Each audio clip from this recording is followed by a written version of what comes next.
Halo semuanya, kembali lagi di Suara Cece. Apa kabar semuanya? Semoga tetap dalam keadaan sehat walafiat. Amin ya rabbal alamin. Kali ini Cece akan bersuara tentang sinopsis drama Cassiopeia, menceritakan tentang seorang wanita yang berprofesi sebagai pengacara, membesarkan putrinya sendiri setelah perceraiannya. Wanita ini menunjukkan gejala pelupa menjelang studi putrinya di Amerika Serikat. Kondisinya yang semakin hari semakin memburuk, membuat hidupnya sangat bergantung kepada ayahnya. Dan untuk cerita lengkapnya, langsung yuk menuju alur ceritanya.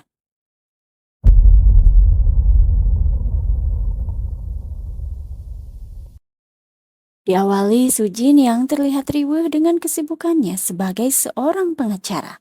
Dia juga menghubungi ayahnya menanyakan keberadaan Jina, yaitu putri semata wayangnya.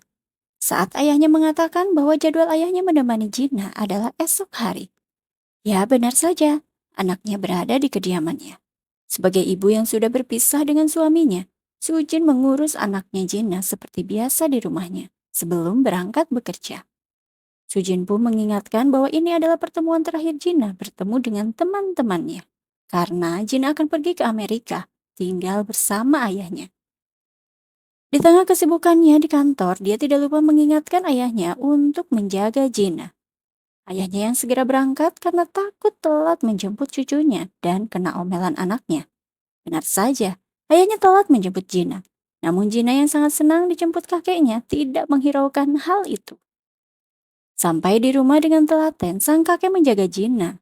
Saat Sujin telah tiba di rumah, Gina yang mulai tidak nyaman karena Sujin terlalu otoriter dalam mendidiknya.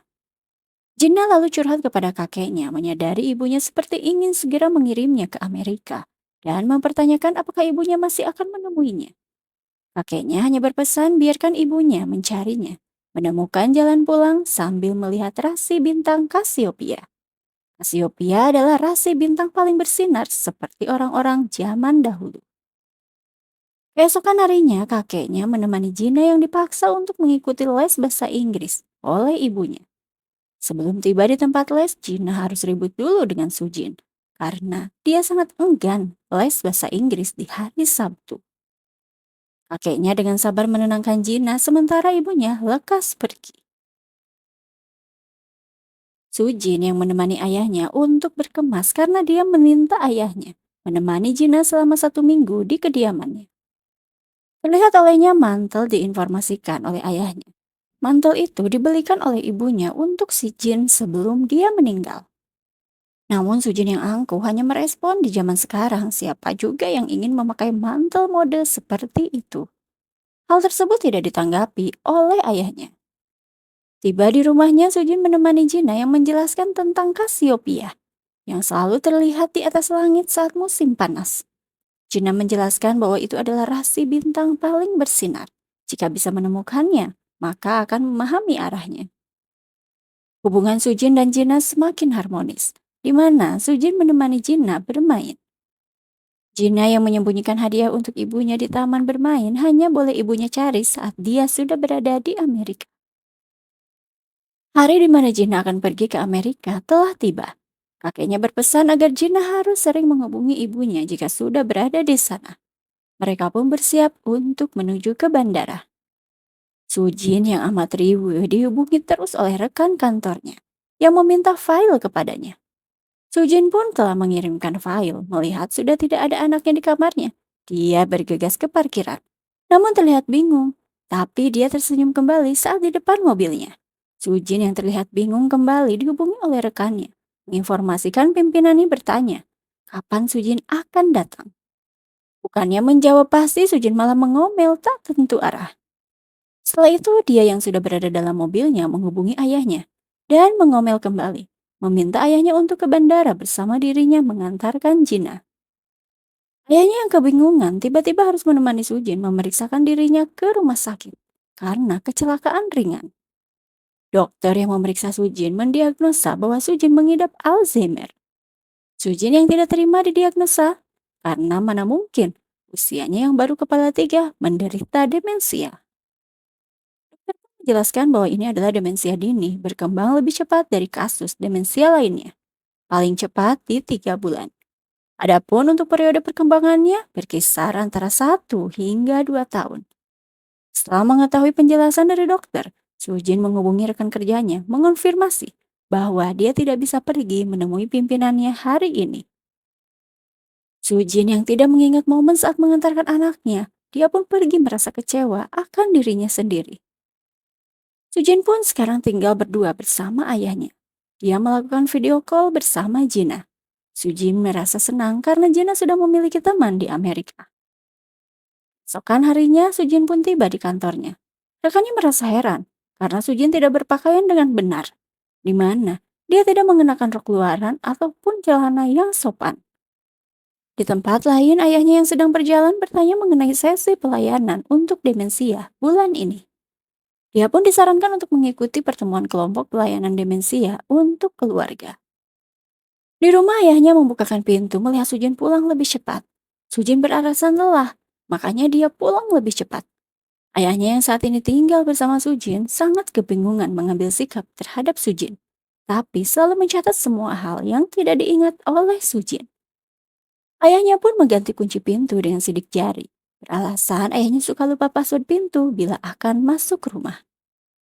Sujin yang melakukan rapat dengan rekan dan atasannya membahas kasus perusahaan Afrika Selatan No Subay yang dijual tahun 2019.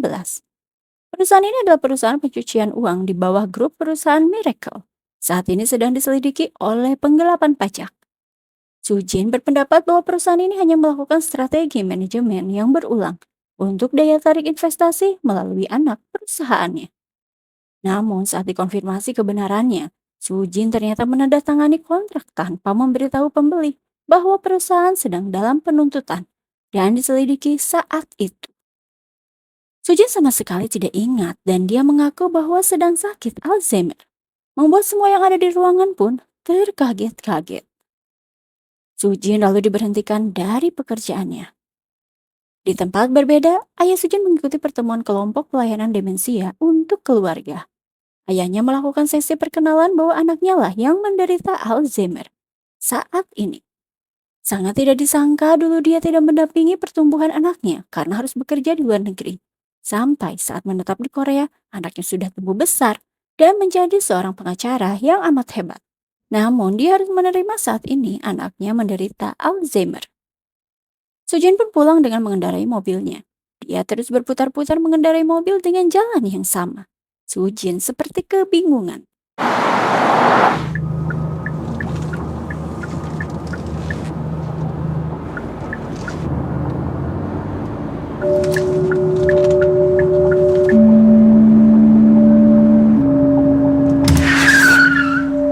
Oh, stop. Ayahnya langsung menemuinya. Sampai di rumah, Sujin dan ayahnya video call dengan Gina yang menceritakan teman barunya bernama Rahel. Tiba-tiba Sujin menanyakan siapakah Rahel. Spontan ayahnya berpamitan pada Gina karena Sujin yang sedang tidak enak badan. Sekira laptop pun ditutup. Sujin yang ingin membuka laptop kembali melihat sosok Gina yang ada di laptopnya. Langsung dia tersadar dan kecewa dengan apa yang dialami saat ini. Di dalam kendaraannya, Sujin memohon kepada ayahnya agar menyembunyikan penyakitnya dari Gina. Bahkan saat nanti jika Sujin tidak mengenali Gina. Dia pun meminta kepada ayahnya dibawa ke panti perawatan agar tidak merepotkan ayahnya. Terlihat Sujin tanpa arah ngobrol ngarel ngidul, namun ayahnya tetap sabar dan menenangkannya. Lanjut, ayahnya membawa Sujin ke tempat pertemuan kelompok pelayanan demensia untuk keluarga.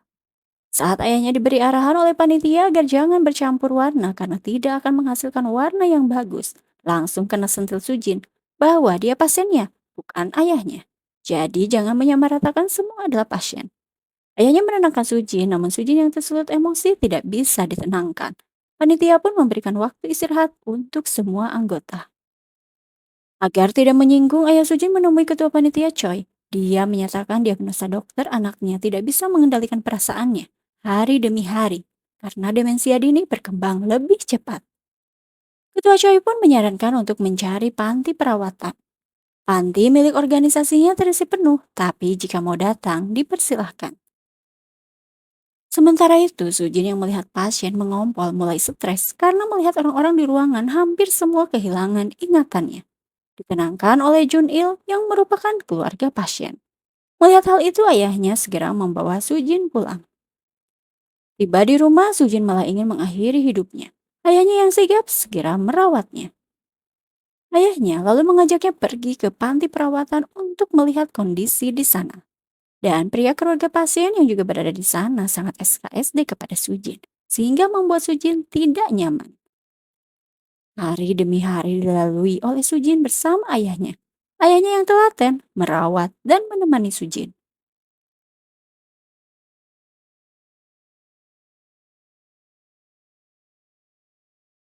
Sujin pun video call dengan anaknya harus dihentikan oleh ayahnya karena Sujin tiba-tiba tidak mengenali Jina.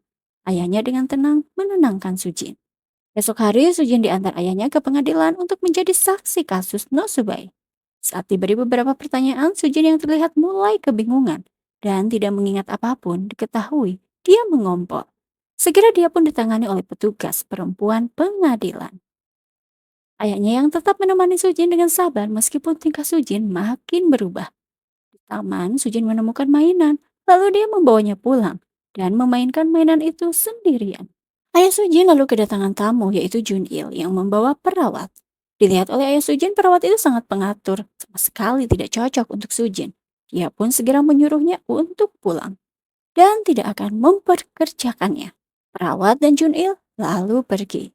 Saat ayahnya mengajak makan malam, Sujin malah terdiam. Ayahnya memeriksa, ternyata celananya sudah basah. Saat ayahnya akan mengganti celananya, Sujin pun mengamuk tidak mengenali ayahnya. Menganggap ayahnya adalah lelaki bejat. Ayahnya yang kewalahan spontan bertindak kasar. Setelah itu Sujin membacakan isi kertas pada mainan yang ia temukan. Dia merasa sedih karena kertas itu berisi curahan hati anak yang bertengkar dengan ibunya. Di rumah sakit, dokter mengatakan bahwa orientasi mental Sujin saat ini hampir hilang semuanya. Kabar baiknya, ayah Sujin dihubungi oleh Junil bahwa ada kamar kosong di panti perawatan karena ibunya baru saja meninggal. Di dalam perjalanan menuju rumah duka, ayahnya meminta maaf karena telah memukul Sujin. Namun ayahnya salut karena Sujin hebat dapat melindungi diri. Mereka pun lanjut ke rumah duka pria prasen keluarga. Yun Il yang sangat stres karena kehilangan ibunya, sementara dia harus menjalani hidup seorang diri. Ayah Sujin mendapati Sujin sedang memakan kertas. Saat di rumah, ayahnya yang telaten merawat sang putri disadari oleh Sujin jika ayahnya merasa berat mengurus dirinya.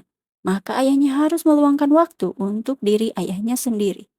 Namun, ayahnya yang sangat menyayangi Sujin sangat senang menghabiskan sepanjang hari bersama Sujin. Hari ini adalah hari di mana Sujin pertama kali pergi ke panti perawatan tanpa ayahnya. Sujin pun menjalani aktivitas di panti. Sementara ayahnya berkunjung ke rumah temannya. Sujin yang telah sampai di rumah diantar oleh Junil. Ayah Sujin meminta tolong Junil untuk menunggu sebentar karena dia masih dalam perjalanan. Di rumah Sujin mengamuk mencari anaknya. Junil memberitahunya bahwa anaknya sedang di Amerika. Junil yang terpesona melihat kecantikan Sujin tiba-tiba akan berbuat laknat. Walau Sujin sudah kehabisan tenaga untuk melawan, tapi Sujin dapat melindungi dirinya dengan menolak sikap laknat Junil. Karena ayahnya tidak menyukai hal tersebut. Ayahnya akan marah. Berkali-kali Sujin bergumam seperti itu, membuat Junil dilanda stres dan dia pun pergi. Ayah Sujin yang mengalami kecelakaan mendapatkan pertolongan dari pihak rumah sakit. Rumah sakit lalu menghubungi Sujin untuk segera datang ke rumah sakit karena ayahnya mengalami kecelakaan dan dirawat di rumah sakit. Sujin yang menanggapi dengan iya akan datang ke rumah sakit. Namun setelah itu dia pun bingung akan bagaimana. Menjalani hari-hari dengan kesendiriannya, Sujin mendapatkan telepon kembali dari pihak rumah sakit. Diinformasikan bahwa operasi ayahnya berjalan dengan lancar dan memintanya untuk segera ke rumah sakit. Sujin pun sudah siap untuk pergi. Dia nampak kebingungan kembali saat berada di luar. Tiba-tiba Sujin malah ikut dengan rombongan klub pendaki Gunung Big Ball. Dia yang terpisah dari rombongan tersebut malah asik menikmati kesendiriannya.